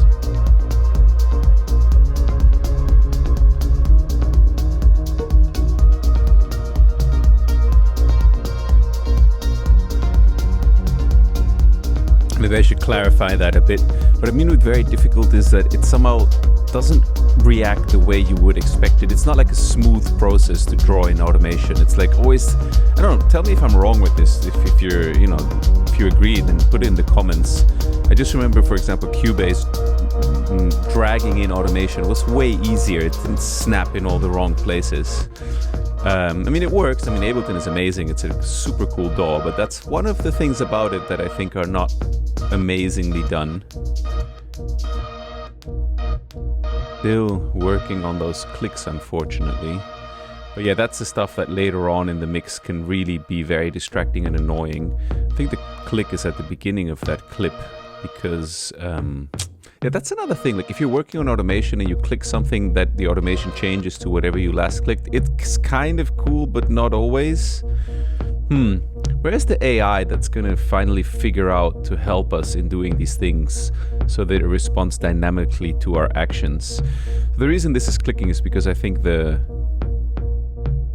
fade isn't done properly at the very beginning of the clip. Like you see how it just jumped there? Now it's, yeah, I'm not a big fan of the way these Ableton curves respond. Anyways, enough ragging on Ableton automation. It somehow does get the job done. So, shame when you lose time to these kinds of processes, though. Like, you know, the clicking on the missing automation fades. Yeah, that's something that I noticed when I did my studio retreat, where I did, what was it, 4 or 5 days of music production non-stop, which was really amazing experience. I'll link that video also here below so you can, or that series, so you can have a look. But the coolest thing, or one of the things about that, the big learning, was that when you're making music every day from morning to evening, all these kinds of bugs eventually get resolved and the process becomes totally fluid. Adding a InPhase LT again to shift this part in time a bit. There's an Eventide plugin also that does that, but it's way more expensive. This is like a Waves plugin that costs like $9 or $19. I'm looking at Ocular Scope, which is a really great free plugin, to see where those delay returns are hitting on the grid. And as you can see on the bigger ones, they're not tight on the grid. There's something off here with the timing of the way that delay. And as you can see, I have like 4 in-phase delays pulling the signal forward to try to get it in time already, which was in time at a certain point, but just wasn't doing its job anymore. You hear how those delay returns echoes are just hitting all over the place, but they're not tight on the grid of the music. So again, you know, losing a bit of time here. And at this point I realized, you know what, I'm just gonna use a plugin. Being very pragmatic about this. I don't know if I would have made that decision that quickly also if I wasn't on the clock. It's kind of a learning I'm starting to see here already, that working this way has forced me to become much more radical in the choices I make, how quickly I make them. Maybe not radical is not the word, just efficient. And I think it's a really good thing.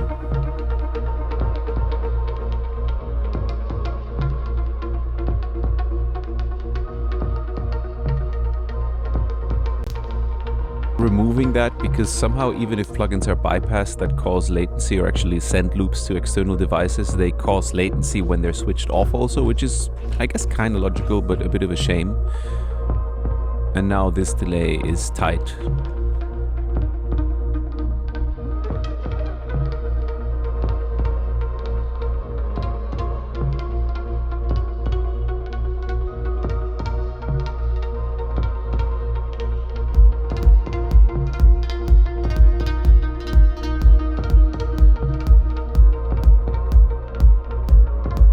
this feels a bit wobbly right now.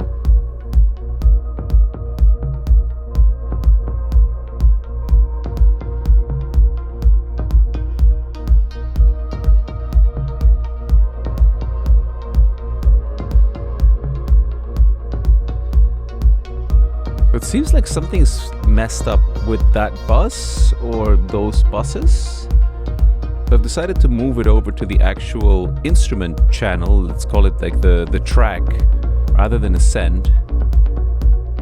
It wasn't tight as a send. Don't ask me. This normally shouldn't happen. It's kind of impossible, but yeah, shit happens, I guess. And your goal, I think, as a producer is to deal with it as efficiently and as quickly as possible so you can keep moving forward with your idea. I would avoid this kind of stuff early on in the production process because I captured all the melodic harmonic ideas pretty smoothly, close to each other, kind of staying in a flow, which I think is really the essential part. And now, of course, I am working on the mix and on optimizing this a bit, so now is the time to work on these kinds of details so that the track does feel like, you know, it's been properly produced.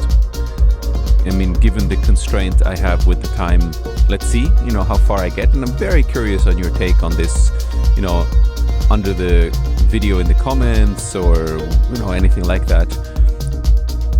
But yeah, the goal here for me personally, just it has really been about breaking down boundaries that I have in my mind still, where I think I need a specific amount of time to get anything done. That music production just takes a really long time, and I'm sure that I won't do every track I do in the future in 2 hours. But I think the exercise of doing this for me and releasing it and really committing to that crazy timeline will be really valuable.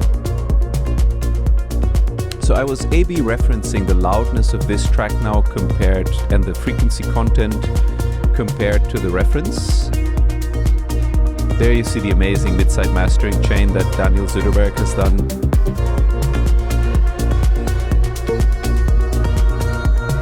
Which, yeah, with just those 8 macro controls, you can control, completely affect the vibe and harmonics and frequency, loudness of a track so easily. And I'm switching the adapter AB with the crossfader on my APC40 Mark II. That's routed to the AB, so that if I need to reference, I just use the crossfader. It's the only useful use I found for it. So there you can see, this is a really cool function in adapter AB where you can overlay the reference track with your track in production. And especially the low end, I find it's a really good way to check if you're not bass heavy or don't have some garbage down at 20 Hertz, which is going to throw you, you know, make trouble when you're mastering, which looks like I have quite an excessive amount of low end welling up there. You see how sometimes the blue line pops quite far above the orange one? Some stuff there definitely that would benefit from being clean. Let's see if I catch it. Daniel did a really cool setting that I didn't even realize existed with that little headphone, that when you click a frequency, it solos it. I realized I'd put in a bit too much highs, so I pulled them back a bit. And if you're wondering why I'm using 2 limiters on the mastering chain, I've just found spreading the load across multiple limiters makes it a much cleaner loudness gathering process.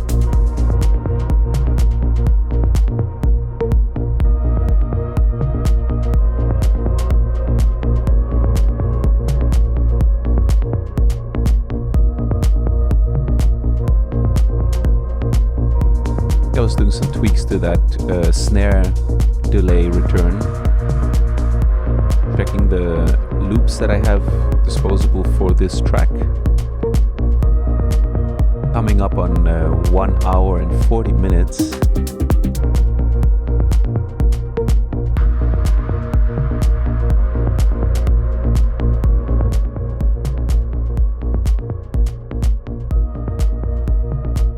I'm going to replace the secondary. So the first Ableton limiter that's just catching a few peaks, I'm not too concerned about that, but I do want my main limiter to be a more advanced one. And there's a really nice function in Fabfilter. There's a little headphone. You You see that? Now you're listening to just what the limiter is doing from a transient's point of view.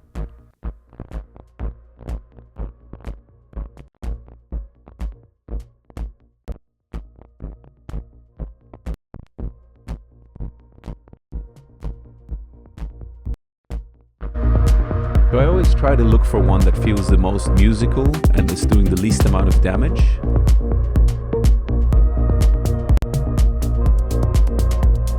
It's a really nice way to hear the different algorithms and what they're doing.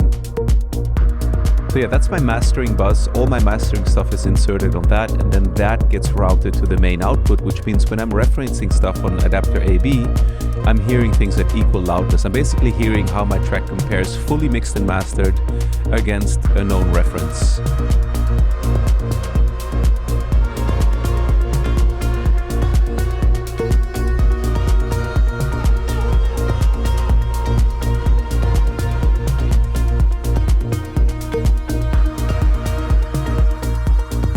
And as I'm doing this voiceover, I'm lowering the level a bit of the music in the background because it's starting to get loud now with the limiters and the mixing and everything, but I want you to be able to hear semi-clearly what I'm saying.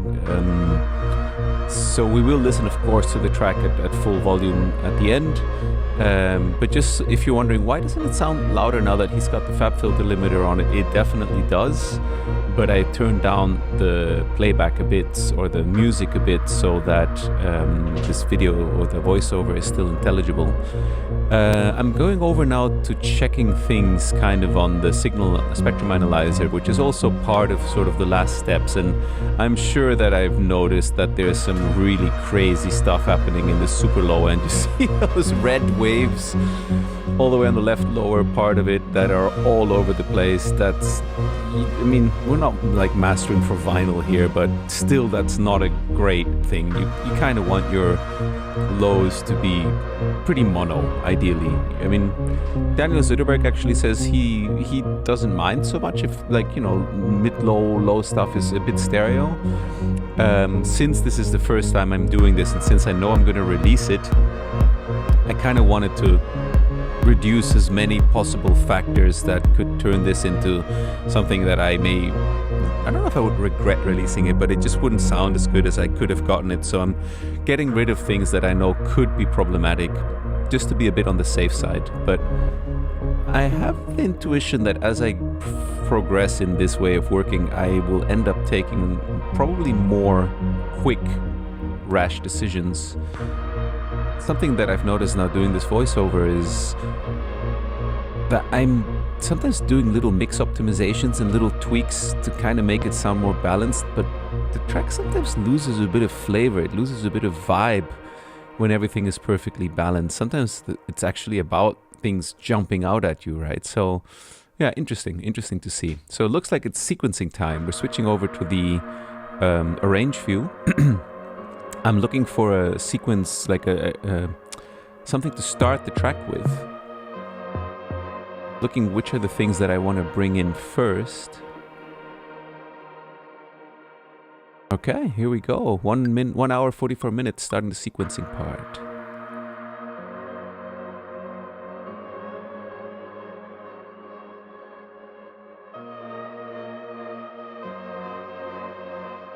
I'm gonna shut up for this and bring up the music.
Okay, so I gotta be really honest here. I got very lucky on that sequence in real time. I do this pretty often, and if you've watched my channel before, you'll know that sometimes it works out. My son is in the studio with me. Sometimes it works out well, and sometimes it doesn't. And in this case, it worked out great. And there was a few factors that I think contributed to that. Probably one is that because I've been listening to it for an hour and a half, pretty much nonstop, I had a pretty strong kind of feeling of what was coming when. All the bits I recorded were laid out in kind of repetitions of 8, 16, or 32 or 64 bars. So if I was bringing stuff in and out on those multiples, it just somehow, like some of the drops where I took the hi-hats out just in that moment, also the filters closed on the recordings I'd done, and that worked out beautifully. And the final thing that I noticed also was that I have a looping set of like risers and impacts happening that are just sort of looping every 8 bars, I think, which makes the whole track feel a lot more intentional than it is on some level, because yeah, this was very much a jam session that I developed quickly into a track sketch that now actually, with the tweaks I'm doing now, I think is cool to release. So, you know, some of the things I didn't bring in just where they should be on time, or, you know, a bit late. I took the hi-hats out a bit late, you know, where they should have just gone out on the 1. I took them out on the 2, but I knew, okay, no, I'm going to fix that later. So those things added up to what I think now is, yeah, really solid sounding track idea that developed into a track very quickly. I'm going to do a little edit here, because where I switched clips there's a click still happening.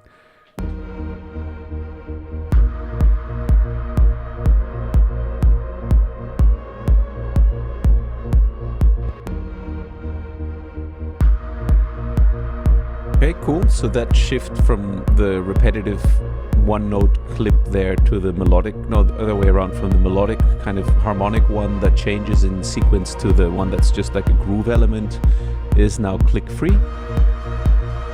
I'm bringing in the percussions there a bit, which I wanted to reach full volume a little bit earlier, but honestly these kinds of details, I don't really think they matter if that percussion would have come in 2 beats later.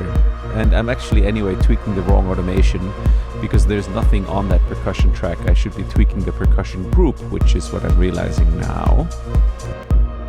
Wondering like, So yeah, still some things that I'm catching up to with this current way of working. That's the right automation. For it now, where it's come in a bit late, it's somehow a bit more interesting. So these kinds of mental-driven, rational tweaks is exactly why I wanted to do this series. And in future, I know I'm going to watch out more for not doing these kinds of tweaks. And it works there also, but I kind of liked it before when it was a bit more messy and a bit more not abiding by the rules of bringing everything in and out where normally things go.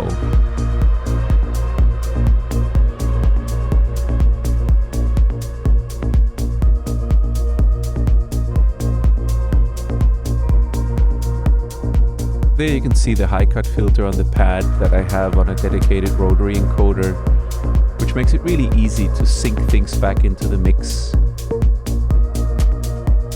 With the snare, I was just bringing it in and out in the beginning, but it was a little bit loud, so I took it down a bit. So my actual snare level ended up being, I think, a bit lower. But I like the fact that it didn't just immediately start with a continuous loop, that it was just kind of coming in and out slowly. So cool. Some minor tweaks here. And on that repetition, it becomes continuous.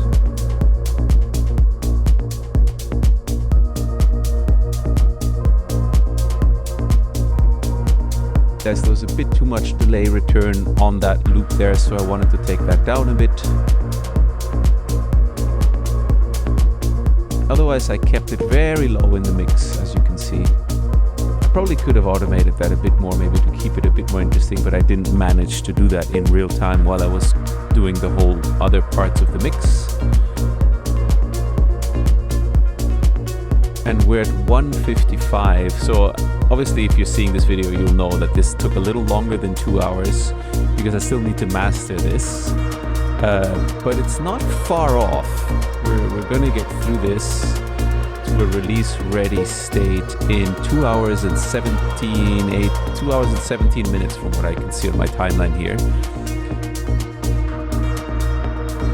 But for a first time doing this way, that's pretty good, I think. I'm really happy with that. And yeah, those 17 minutes could easily have been saved, probably leaving some stuff alone and not fixing technical stuff that came up during the track production where these things were clicking and stuff was out of time. But yeah, overall, I think pretty solid.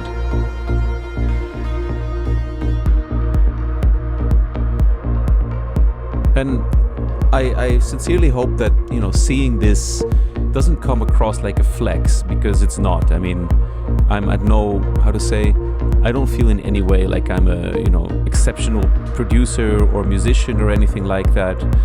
But I do feel like I have some, I guess, workflow ideas and experience that I can share with other musicians to make the process of creating music more fun, and especially to get to results that you can actually do something with and share your ideas with other people much quicker.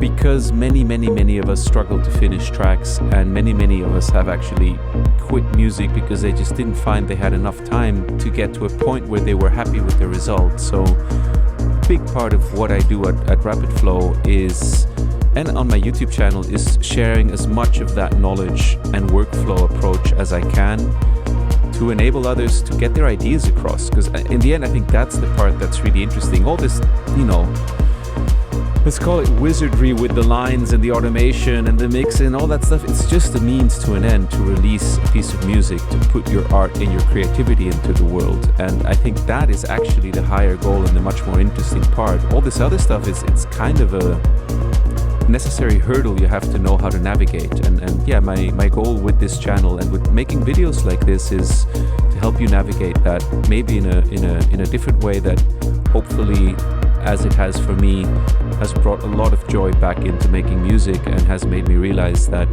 I can actually release much more music than I thought was ever possible before, even while having to also, you know, do a kind of a day job and being a dad and being a husband and feeding cats and installing chimneys in my house and whatnot. Pellet ovens and, you know, all the things that come up in life. So yeah, I just wanted to share with you a little bit the background, the goal of why I'm doing this and sharing these thoughts and ideas, and I hope that they are useful to you and that it makes sense. So I've just listened to the track through once now. By the way, if you don't know this, I only found this way too late, is that if you hit, I think it's Alt or Command, when you click on an automation, like you make a curve, which is a really useful function. I haven't used it much up until kind of recently.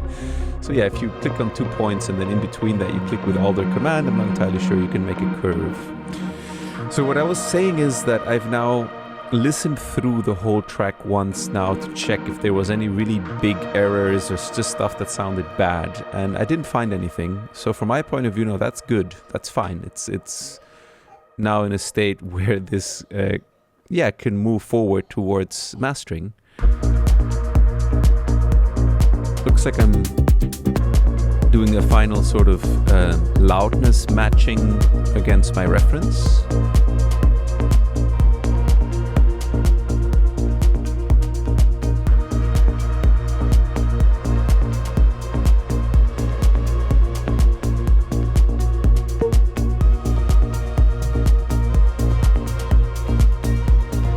And I'm now going to drop in my Rupert Neve Designs master bus processor, which is my analog mastering chain in the real world, the outboard, which obviously should come somewhere in the chain where there is still dynamic range left. And the reason why we have no sound now is, if I remember correct, I think one of the devices was switched off or a patch cable is missing. So I'm going over to the patch bay to check if I can figure out where the sound has disappeared off to. And at that point I realized one of the devices is, not turned on. It was the AudioScape AS78 that's missing. And my son in the background here is having a field day. Have ran off.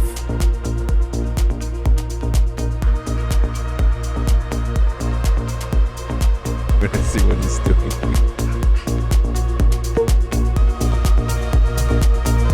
Okay, I'm back.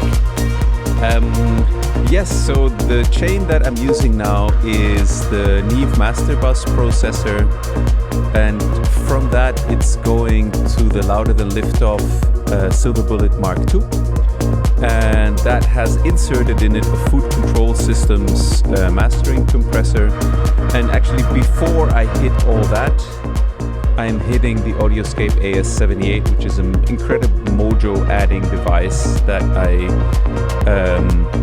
recently discovered through a collaboration with AudioScape that I'm very happy to have in my studio now. So I'm working on gain staging, on getting the levels to and from these devices right, so that they're operating at a nice level with minimal noise. So still some stuff is clipping. As you can see, I'm trying to hit the converters, leave the converters as loud as possible. So I have to use minimal gain in the actual devices. So I'm taking over the camera to show you what I'm doing with the mastering devices. So there you see part of the chain.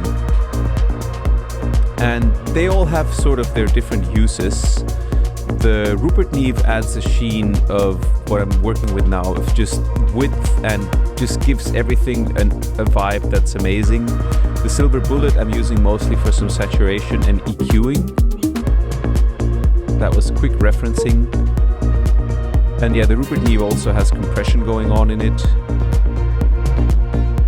That's a saturation. I have an API style and Neve style saturation circuit in there. But as you can see, it's pretty minimal what I'm doing. It's not a ton that I'm doing with the EQs.